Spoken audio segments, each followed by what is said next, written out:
Earlier this year, National Treasury hinted at what it had budgeted to pay public sector workers for the 2025-26 financial year, based on its expectations for inflation at the time. If you look at the budgets that were included in the 2024 budget review, they were for public sector remuneration increases of 4.6% in 2025-26 and for 4.3% for 2026-27.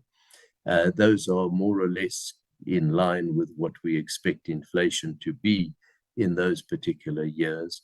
But clearly, the unionist is not worth his salt if he doesn't press for increases that are way in excess of inflation. Economists say if National Treasury were to give in to higher wage demands, this would be viewed as negative by investors as well as ratings agencies. This, as Treasury has consistently been saying, it's on the right path to fiscal consolidation in a bid to bring down the country's debt to GDP ratio. They add that higher than inflation wage increases could result in unintended consequences in terms of the public sector's ability to properly be able to render services. A critical component of this fiscal consolidation is to contain wage increases in the public sector. If we provide higher wage increases than what Treasury has budgeted for in the last budget, then it simply means that there will have to be pressure elsewhere.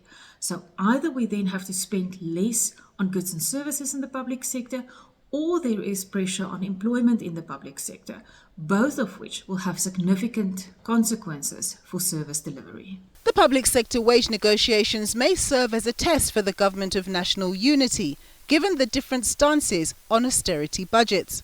It's clearly these negotiations are going to pose a challenge for the government since the formation of the government of national unity, because there have been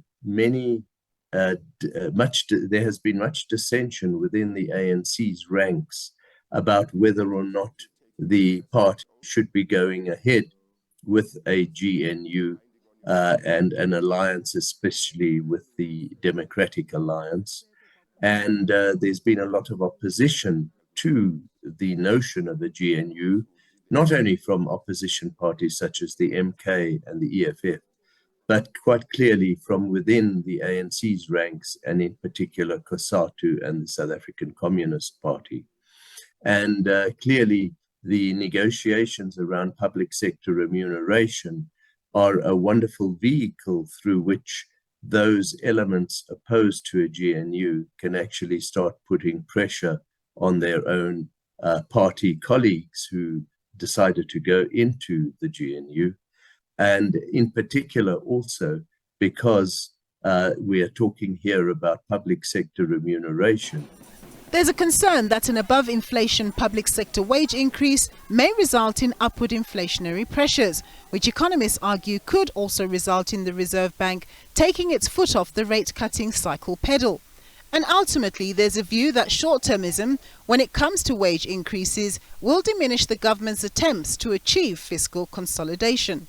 If we're successful in implementing this fiscal consolidation and also successful in lifting trend growth in response to significant in industries such as electricity, logistics, visa, water, and other network industries, then we could have a situation in which credit rating agencies start thinking differently about South Africa's credit rating risk, and we may then consider credit ratings upgrades. Furthermore, it would be far more attractive for investors, and it would mean that our cost of capital would come down.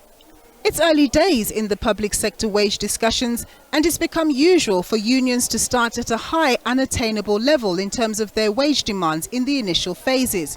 With time, it will be seen where the employer and employee ultimately meet. But with inflation trending downwards below the midpoint of the Reserve Bank's 3 to 6% inflation target range, getting anything beyond National Treasury's proposed 4.6% in the February budget may be a tall ask. Nampumelelo Siziba, SABC News, Johannesburg.